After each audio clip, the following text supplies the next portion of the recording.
Well, nice to see you again, and good afternoon from Disney's Animal Kingdom. That's right. The fourth and, up till now anyways, in 2025, final park opened up here at Walt Disney World, and in some ways, it's the most underrated and definitely the most underrated, greatest achievement of all the Disney parks, because they took this swampy, jungly, very hot, very Florida environment and somehow convince you that you're traveling between, well, Florida, Africa, Asia, even into the Himalayas, and even off-planet, onto the world of Pandora over in the Avatar land here. And I've always liked this park. It's funny because the first time I came to Walt Disney World, I didn't even get to come to Animal Kingdom.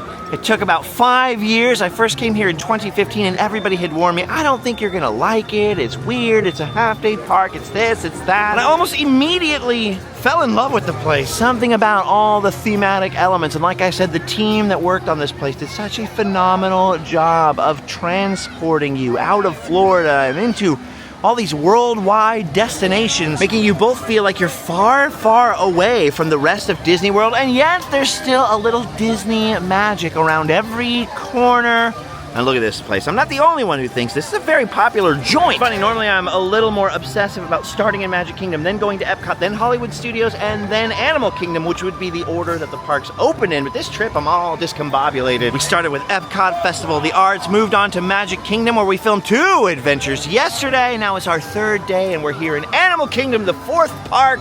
I'm all messed up. There are big, big changes happening at Animal Kingdom. They've been happening for a little while now, but each stage of the changes here just seems so dramatic and crazy. And the big changes that we're going to look at first are happening over in Dinoland USA, which for years was the least loved land in the least loved park. Every time I'd post a video or a picture or anything of that place, I'd say at least 60% of the comments were making fun of Dinoland and making fun of Animal Kingdom. But now they are making massive changes to Dinoland USA. In fact, eventually, Dinoland USA will be fully extinct. It's sort of going extinct slowly at the moment. And finally, all the Dinoland fans from around the world seem to have come out of the woodwork, and everybody's like nostalgic and missing it.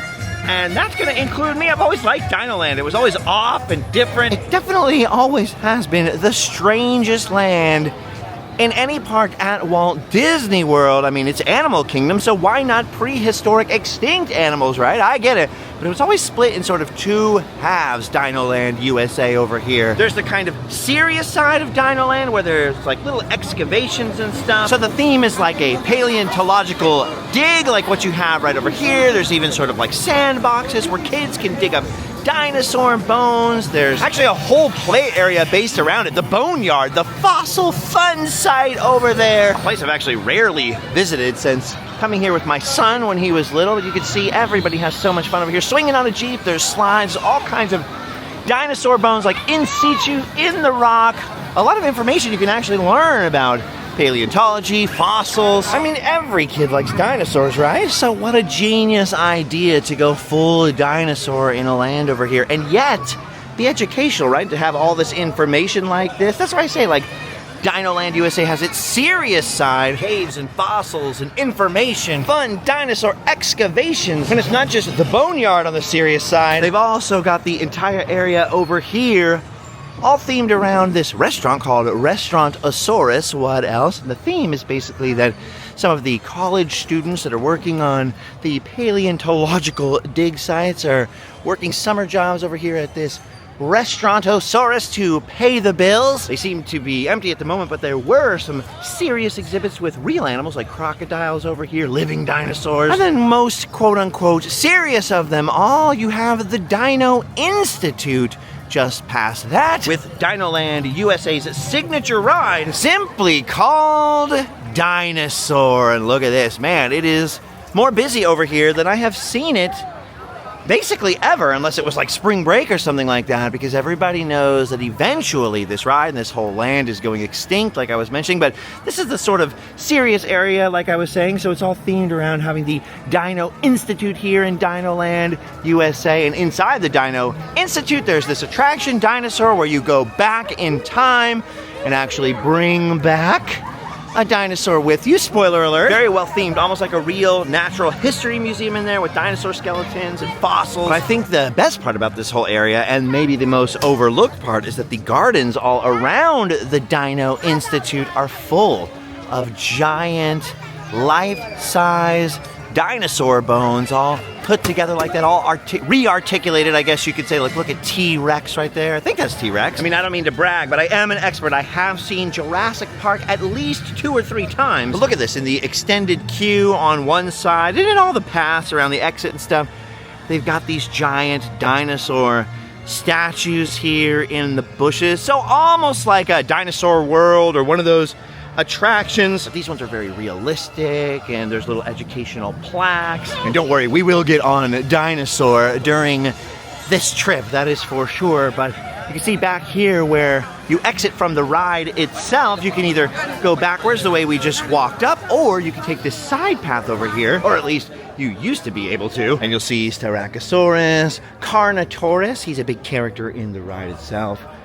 And there was another walking path over here with all kinds of dinosaurs as well. This is the best one right here. If you've ever ridden that ride, you know exactly why. So that's sort of serious paleontology, Dinoland USA, which is sticking around for the moment. Guests at Disney World still have a chance to ride Dinosaur, I think at least until the end of this year, bare minimum, because all of Dinoland USA, and we'll get to this more in a moment, is going to become the tropical Americas. It's all gonna go away, like I said, go extinct and be rethemed and replaced by a whole different land. I'll tell you what's gonna be in that in a second, but look at this. This is still here for the moment. However, there was an entire other side of Dinoland USA that was more like a faux dinosaur roadside attraction theme park, and they had sort of cheesy stuff in here like a mouse coaster and some spinning at dinosaurs, very similar to Dumbo over there. And this was Chester and Hester's Dino-Rama, and as you can see now by these construction walls, it is going away immediately. It's already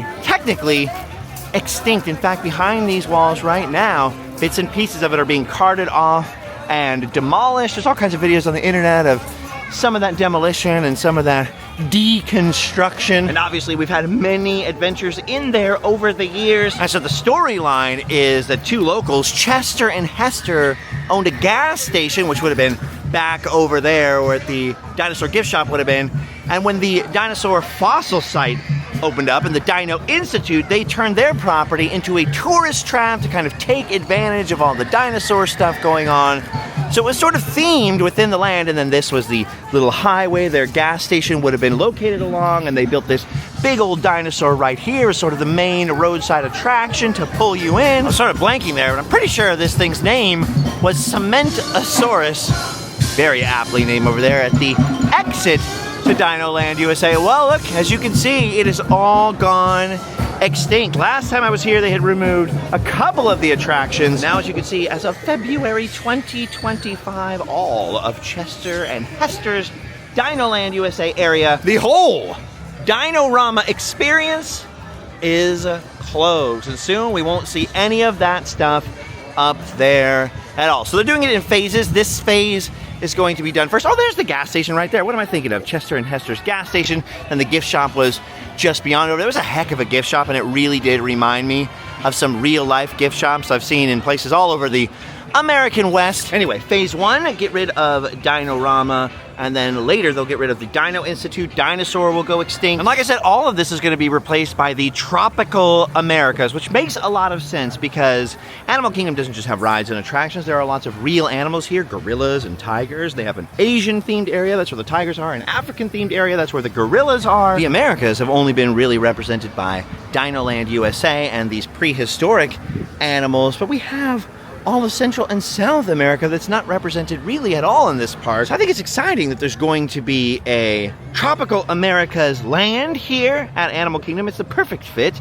They're going to have an Encanto attraction. Dinosaur, since it's basically the same ride platform, is going to become an Indiana Jones attraction, just like we have at Disneyland in California. From what I've heard, supposedly there'll be a carousel over here. So finally, Animal Kingdom will have its very own carousel. It's supposed to be a hand-carved wooden deal. And then Restaurantosaurus over here. my favorite restaurant in Animal Kingdom because of the gluten-free selections, and also because my friend Maddie used to work over here, so London and Allie and I used to always come and visit her when she was in the college program working in there. It will also become a thing of the past. It will also go extinct and be replaced by a large hacienda-style restaurant. That's basically all I've heard about it in the future, so there's going to be one of the largest restaurants in Disney World, according to the promises I've seen, replacing all of this. I love this. Like I was saying, it's supposed to be staffed in theme, in universe, kind of by students from the Dino Institute, so you can see a mix of all kinds of stuff you would expect to see students living here, having everything from, you know, this pterodactyl skeleton up there to fossils on the wall, but also lots of camping equipment for people living out in the field. Inside of some of the dining areas, you'll see some plaster casts of bones, some giant, you know, fossils and dinosaur skeletons up on the walls, tracks. What the heck is that? Gigantopithecus? Photos from the dig sites. I mean, so many props that I've never really pointed cameras at in detail because I never thought I'd have to. I never thought Restaurantosaurus would go the way of the dinosaur. My favorite area is all the way in the back here. And maybe I should just keep the camera running so you can see, look at this, some letters they've received from around the world from children at the Dino Institute. There's some of the living quarters for the students and staff at the Dino Institute. You can see some of their laundry hanging up there to dry, all kinds of fun stuff. Everything from little dinosaur souvenirs and sort of dinosaur movie posters. There's even literally a Godzilla poster down here in this dining area. To, you know, their coffee mugs hanging on that shelf right there. Then back here, this is almost my favorite part, the hip joint in the very, very back, sort of the lounge for all of the scientists and students at the Dino Institute, which includes that sort of Airstream, that camper that we saw from outside. It's got this very cool retro, old school booths in there and a jukebox. That was always my favorite place to sit in here. Yeah, you can see, look, there's their volleyball net or the racquetball net up there. So many memories in here. Crazy that it's going away. Not for a while. It's going to take a while. I gotta get some of those pressed pennies next time this area is open. It's currently roped off at the moment. Yeah, so much like the extinction of the dinosaurs themselves, it appears to be going in dramatic phases. Chester and Hester's already gone the way of the Tyrannosaurus Rex. And then the serious part, the serious side, the Dino Institute side of Dinoland USA will be going the way of the woolly mammoth very soon. Oh, I forgot there's a whole other side. We're going to do other stuff in Animal Kingdom today. I thought I'd walk through mostly for my own memories here. And I forgot to mention there's the whole other half of the dining hall, which reminds you of almost sort of a national parks kind of feel, right? Like an old historic building converted for the purpose. As you can see, more fossils, more dinosaur skeletons. Look at that over the fireplace over there. Tons and tons of I mean, for a dinosaur lover, this has to be one of the coolest restaurants in the entire world. Then back here, they have sort of the Quonset huts, like temporary housing type of areas with the impromptu artwork on the walls. Here's some digging tools for the paleontologists. And I like this because these little side sort of tents, it's almost like they built a Quonset hut. They needed even more room. They threw up some canvas tents on either side, and in those, you've got all kinds of like legit looking fossils and tools, and even some of the supplies here for the paleontologists working in the field. Again, like some food supplies, some camping supplies. Look at some vintage coolers and stuff up there. The theming is on point. Oh, and there's Allie hiding out in the shade, getting herself a beverage right there. Aww. We almost always eat in here. So I was just saying, like, we have so many memories. It's weird that it's going to be going away. Not now, not at first, but eventually. So at the moment, there's no official closing date announced that I could find for Restaurantosaurus, but Chester and Hester's closed in January of this year. Well, the last remaining pieces of it, so just last month. Although, like I said, they haven't announced a closing date for Restaurantosaurus or the Boneyard over there. They have announced, oh, hey! What's up, Chimp? What's up, Dale? Looking good over there. They have announced that the final extinction of dinosaur and the Dino Institute will take place in January of 2026. So we have just less than a year to go. And supposedly, last time I checked, they were saying that the entire tropical America's land is sort of expected to be completed by 2027. So that pretty much tells you that Restaurantosaurus back there, the boneyard, all that stuff, is probably due to disappear at the same time as the Dino Institute. So about a year from now, January 2026, will be the end. So this is it. 2025 is really your last chance to experience a little bit of Dinoland USA. I, for one, am excited about the tropical Americas. I think it will be a better fit, but I will miss the dinosaurs. I think I'm honestly gonna miss the cheesy Chester and Hester's, like, confusing, why does this exist side more than anything, but it makes sense that this part of the park will finally rise up to the level that the rest of the park is, because like I was saying at the beginning, Dinoland USA just didn't sort of Dino-land with the audiences here the way that I guess they thought it would. It was always sort of, I don't know, kind of a flop compared to the rest of the park, which everybody immediately recognized who was paying attention was genius. And I mean, here's the ultimate example, right? Animal Kingdom is known as the hottest park at Disney World. It is hot, it's the most hot and humid, there's plants everywhere. Perfect for feeling like you're in Africa and then Southeast Asia over there and Southern Asia. But then they've also got this, the Forbidden Mountain and Mount Everest back there, with what I think is still universally agreed to be Animal Kingdom's best attraction. Expedition Everest, literally back there in the back corner, that's supposed to be Mount Everest, and to get there you pass the Forbidden Mountain with all those local legends about the Yeti. And here's the thing, no matter how hot, humid, muggy and miserable the Florida weather gets down here, they did such a good job with the theming that somehow I always completely forget that I'm in Orlando, Florida. And in my brain, I'm like up in the Himalayas, or in the foothills at least. I'm in Tibet. I have traveled to the mythical land of the Yeti. And when I'm on this ride, I buy that I have journeyed to the Forbidden Mountain, to the Himalayas. I buy it. I do not feel like I'm in Florida at all. Like, I mean, it is an amazing achievement. Now we're going away from the Himalayas, downhill over here into Asia. I mean, look at this. Everything, even the entrance to the rides, everything is a masterpiece. The restrooms, the theming, the signage. Joe Rohde and his team that built Animal Kingdom built a masterpiece. It's almost like Tony Baxter and his team building Disneyland Paris. Maybe the prettiest, most elaborate, most well-themed kingdom park, like Castle Park, that Disney's got. And then this park is a whole other thing. I feel like it was very misunderstood the first decade of its existence, but I just see it as one gigantic, interactive, three-dimensional, incredible piece of art. It's definitely the only theme park where in my brain, after I've been here all day, I feel like I've traveled to other countries. I mean, Epcot is Epcot, and I love all of that, so I don't feel like I actually went to France when I go to Epcot. One thing, it doesn't smell bad enough in the Paris section, you know? But here I feel so fully immersed in that, like, subconscious storytelling, right? It's not hitting you over the head. Nobody's telling you where you're at or what you're seeing or that you're experiencing different cultures. You just sort of soak it in. It's all around you. It's inescapable. Like, look at this. They don't need a character from a Disney film down there for me to see that boat and the equipment on it and my imagination to start firing off, or this strange, like, sort of temple shrine area over there. See all the shrines, like, is it a graveyard? What is it? I mean, your imagination just gets fired up. I think that's the thing. For people with an imagination, Animal Kingdom is the jam. Like, look at this. Look at the brick layer, or brick maker's cart over here, the mason's cart. Look at those bricks ready to go. There's just a story everywhere you look, and I love that. I mean, even some of the sponsors, like, look at the Coca-Cola thing right here. Everything. I do wish Bob Iger or whoever's in charge would turn down the temperature a little bit, you know, or build that dome finally over the parks, just a little AC. But with Animal Kingdom, I guess the heat and the mugginess is part of the story. Look at those monkeys up there. They're just chilling.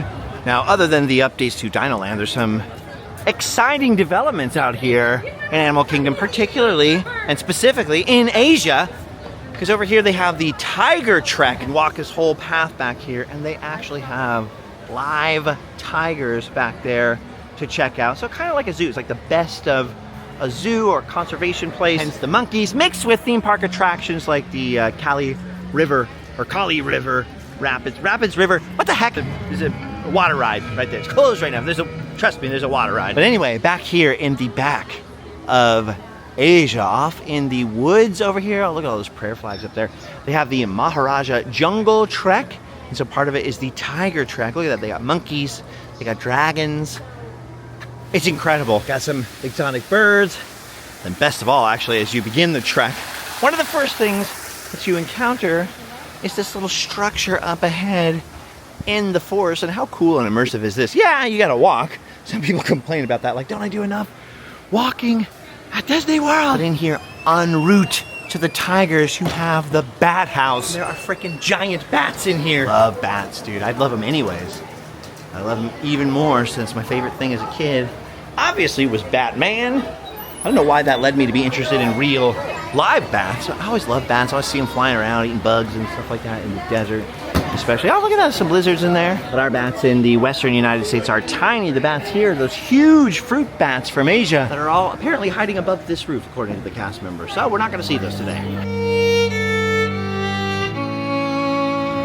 That drives me batty. Nope, no bats today, but that's not what we're here for. That's not why I chose to come down through the jungle treks. Just beyond the bats are the tigers. And there is a new tiger out here, and not an adult tiger. But if we get a chance to see it, they have the most adorable baby tiger. There's a new baby tiger here. Oh, here's a big tiger. Oh, making a big noise up there. Coughing up a tiger hairball or what? That's not the baby, but that is awesome. That is impressive. And tigers are man-eaters. They're still eating men right up to the present day. I heard the cast member refer to that specific tiger as a him, so I'm guessing that's not where we're going to see the mama and the baby tiger cub that's out here. So we're going into the ruins of the old Maharaja's palace.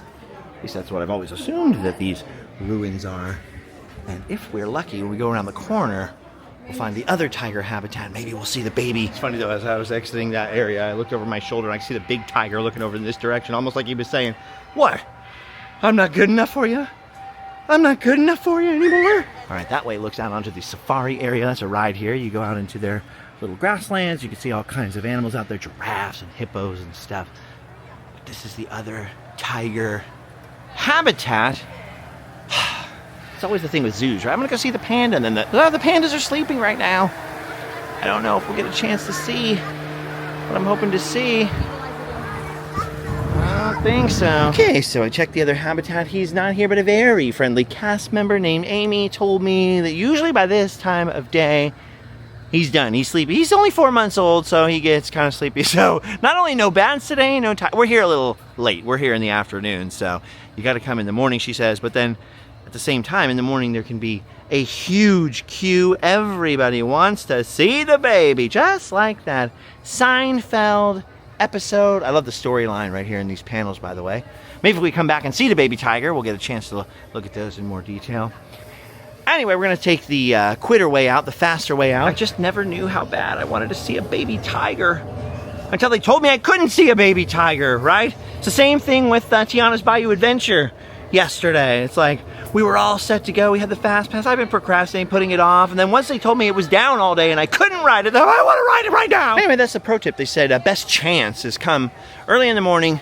You might have to queue up, but hey, you got to pay if you want to see the baby tiger. I want to be mad. I want to be angry at that baby tiger, but who could be mad at a baby tiger? Anyways, we're going to be roaming around Animal Kingdom, hopefully quite a bit over the next couple of weeks that I'm still here at Walt Disney World. Maybe we'll come over here later and see the bird show. See what I'm talking about theming? Look at that. Somebody parked their motorcycle over there. They got that saddle blanket on there. Feathered friends in flight. I was never Mr. Bird Show guy.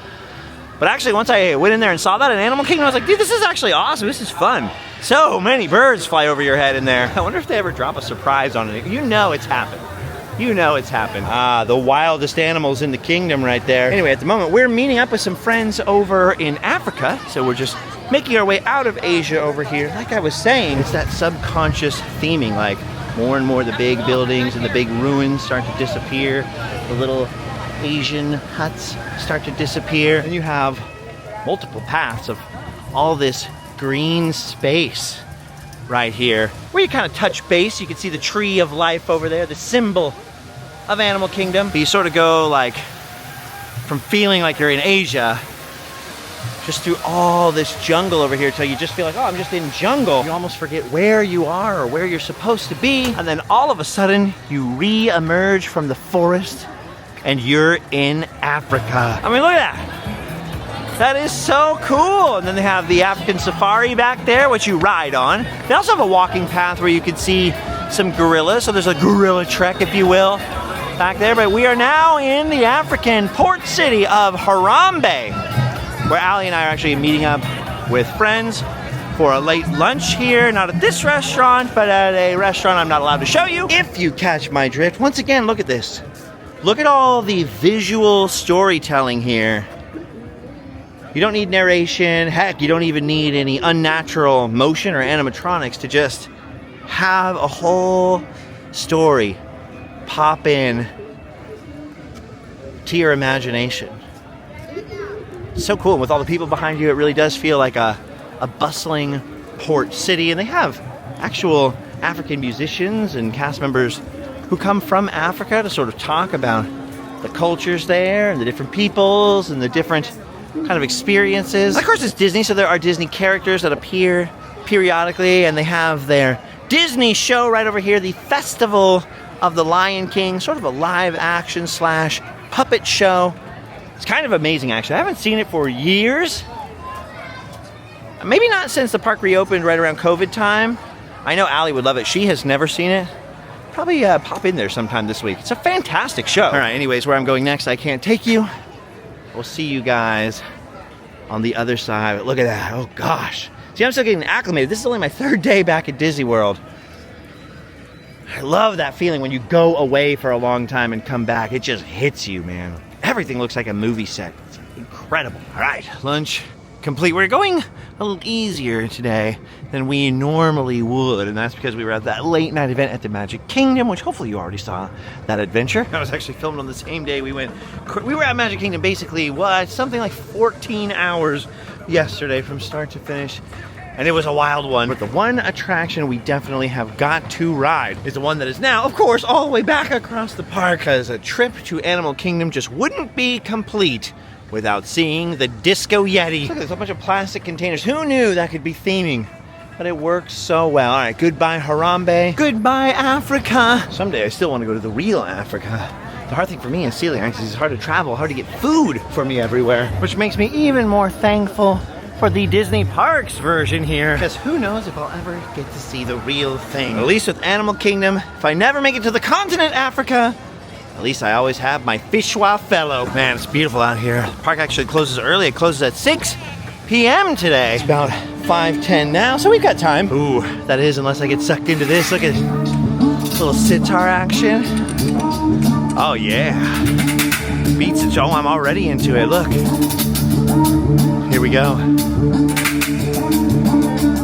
The beat's about to drop. Oh, look at this guy, dude. This guy's awesome. They're both awesome. Ooh. What'd I tell you about the beat dropping?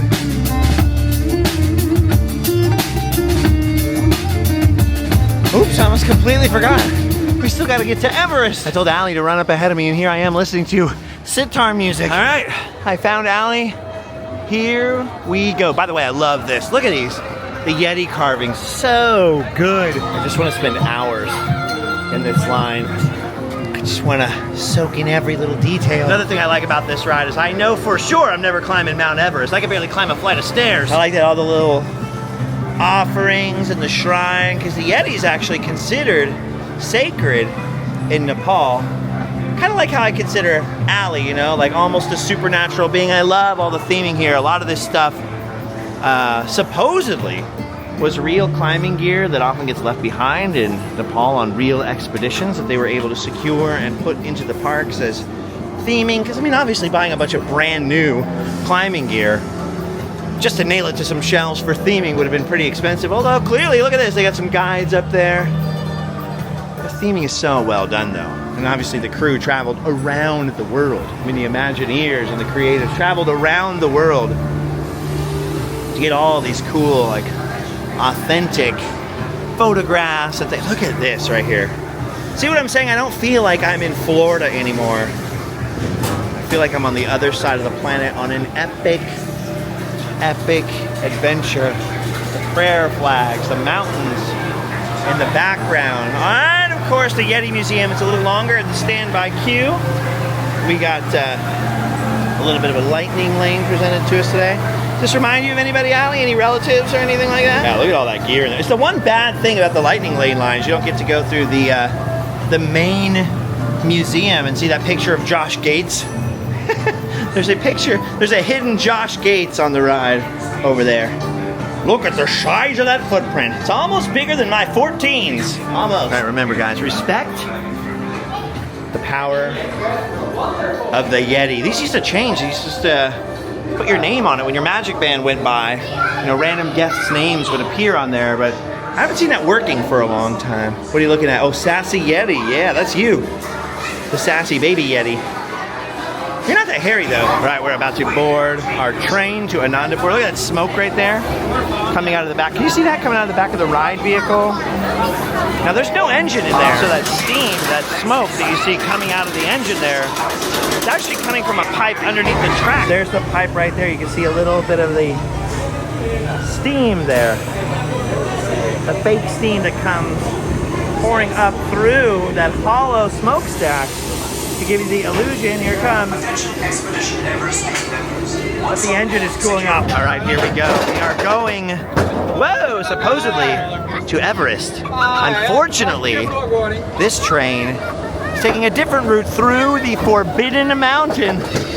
I wonder why it's forbidden. I hope we don't find anything weird up there. I'm glad I took off my hat. Wouldn't want to lose it. Normally I just wear it anyways, but this time I put it in the dirty pouch. That'll be great for hygiene. Oh, here we go in to the temple. I love this painting of the Yeti on the ceiling. I love the shrines on the wall. Here we go, up to the Forbidden Mountain. Say hello to Epcot out there. We are ready. We are ready as a Yeti. Whoa! Oh no! The track switch! Ready? Set. Go. Remember when there used to be an eagle up there? Ah! We're going backwards!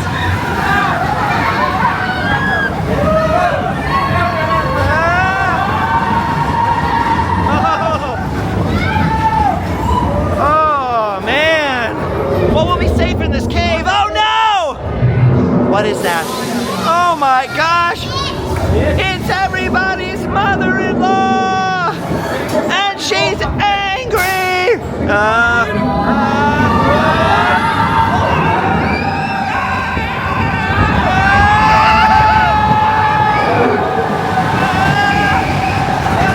Why is she so angry? I can hear her screaming from here! Oh, here we go, we're going in. Prepare yourselves for the monster! The creature! The eighth wonder of the world! The Disco Yeti! Oh. Woo! Doing the one-handed clap. See? Everybody loves that Disco Yeti. That thing used to move, apparently. When this ride first opened, I've never seen it move. And when it broke, it was too big to take out of the mountain. But somebody just put a strobe light on it. Ever since, it's had the nickname, the Disco Yeti. Which used to be sort of an obscure fan thing, but I've been hearing it. Whoa! More and more lately in common parlance. Everybody knows now. Disco Yeti. Oh, there we are right there. We're sort of in the fun pick. We're a little bit Mike Wazowski'd by the watermark there. Woo, but that was a fun one. I'm sure the pick came out great. Oh, look at this. I haven't seen these yet, have I? Okay, that is cool. I love this. Last time when we were at the Late Night Magic Kingdom event, they had some good merch out there, some new merch I haven't seen before. And one thing in the last few years, especially since COVID, I've been really, personally disappointed in a lot of the merch at Disney World. Like, I really didn't jive with much of the 50th merch, except the retro merch that they had. When we were at Magic Kingdom last night, they had incredible new Disney World merch, which I hope to show you next time we get in there, though. Like I said, we keep this one light. Oh, Allie's fixing her hair. She's fixing her hair. It's, you got that Yeti breeze. Still have a lot of editing to do for last night. That's the problem, right? I'm trying to keep these coming out for you guys. So we're pretty much nearing the end of today's expedition. But I love Yeti stuff. I love Bigfoot. I put out the word several times. I want to see a Bigfoot. There's all these people who say, oh, I see him all the time. I want to go out there. I want to see it with you. Dang, I wish I had any use for an ornament. We can't put ornaments on our tree, though. Too many cats. Yeah, I'm trying to keep the videos fresh. Trying to keep them current. Trying to keep them sort of up to date as I can. So probably for the best that today, for once, we quit at sunset. By the way, I love all these Yeti carvings out here. Don't worry. Depending on how fast the editing takes, we should be back for another Walt Disney World adventure tomorrow. What do you think of Everest, Allie? Top 10 Disney World ride for you? Yeah, I love it. It's definitely my favorite ride at Animal Kingdom, that's for sure. I don't know. The safari's good, that's fun. The Pandora rides are cool for what they are. That screen ride's not my favorite thing. Expedition Everest, that's old school. It's like the Matterhorn on steroids. Do you like Animal Kingdom just in general? I mean, it's always the hottest park, which I know you're not the biggest fan of heat. Yeah, I like it here. Yeah. It's pretty. Like the first couple times before I came here, I was telling our friends here that people were like, oh, you're gonna hate it. Yeah, seriously, but I love it. I absolutely love it. I remember even Adam was like, I don't think you're gonna like it, but I love it. Actually, it was Magic Kingdom that took me the longest to warm up to because I grew up in Disneyland, like across the street, even looking at Disneyland. So Magic Kingdom just felt too bizarro world. Like, why is everything so big? And like, it's like Disneyland, it has a similar layout, but that one took me the longest to warm up to of all, weirdly. You loved it the first time, huh? Yeah. And I remember before I took Allie the first time, she was like, I'm a Disneyland person, okay? Disney World's not my thing. And then immediately, like the first day, you're like, wait, this is Disney World? She was in love ever since. Because it was empty. That's true, because your first time ever, yeah, was the Halloween party before it became what it is now, where everybody was going. And I remember I never saw anyone filming those Halloween parties, and it was always like empty, especially the early ones. Now the earliest ones are the busiest ones, right? Everybody wants the TikToks and stuff, but yeah, that's why you fell in love. You're like, oh my gosh, it's paradise. Gosh, speaking of paradise, look at that. It finally cooled down a little bit today too, so gosh, this is gorgeous. I'm loving this. Here's the thing, people always ask me, well, why don't you move to Florida? I mean, you love Disney World so much, and it's cheaper than California, blah, blah, blah. And I'm sure Floridians love hearing that, right? They love all the Californians just pouring in, but people do ask me that all the time.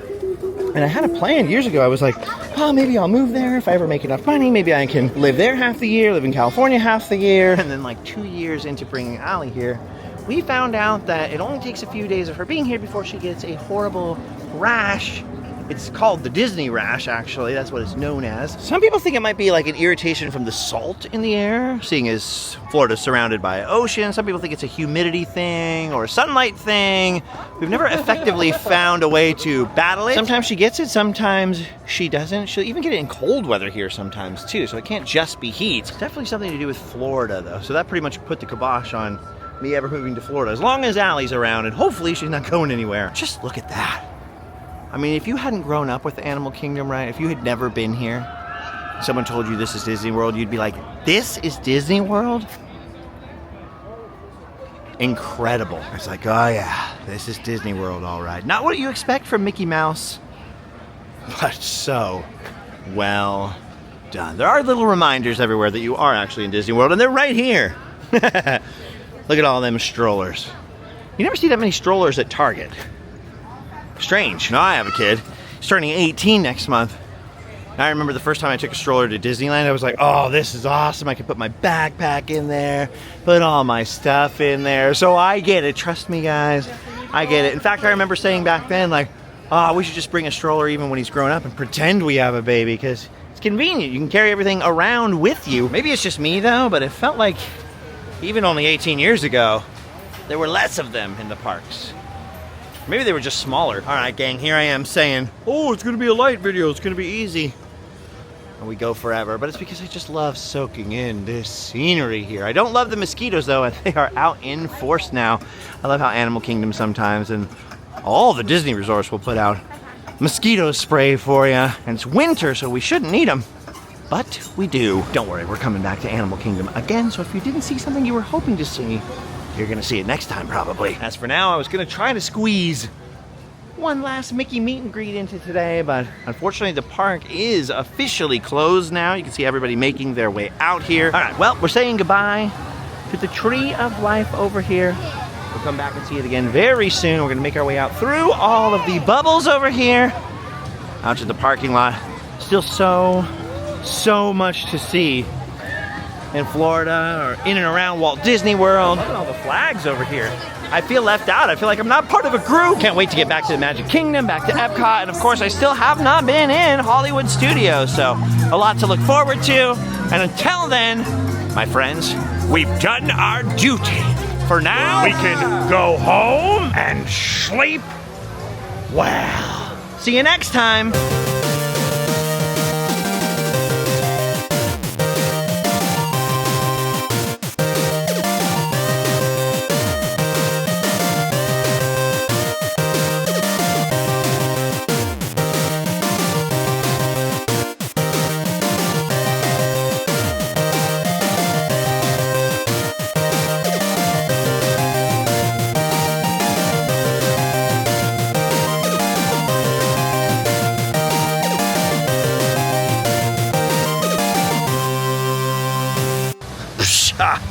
Epic Universe. Yeah, we're all excited to go to Epic Universe. But come on, How to Train Your Dragon Land. Shh. Disney's been doing dragons since 1998. They know a thing or two of that Dragon Land. Opening soon, right? Wait, what? It's opening soon, right? It's opening soon, right? But anyway. But now, as you can see, as of it's February. I like when they play the groovy world music outside, yeah. I like dancing my way to the car. Because after a long day of walking, that's what you want to do. You want to dance. You want to dance it up. You want to dance. You want to shake your groove thing all the way to the car. Yeah, that's what you want to do. You want to shake it. Shake it! You want to shake it. You want to shake it. You want to shake it. You want to shake it. You want to shake it. Shake your money maker. Shake your money maker. Chuck, chuck, chuck, chuck, chuck, chuck, chuck on the sidewalk.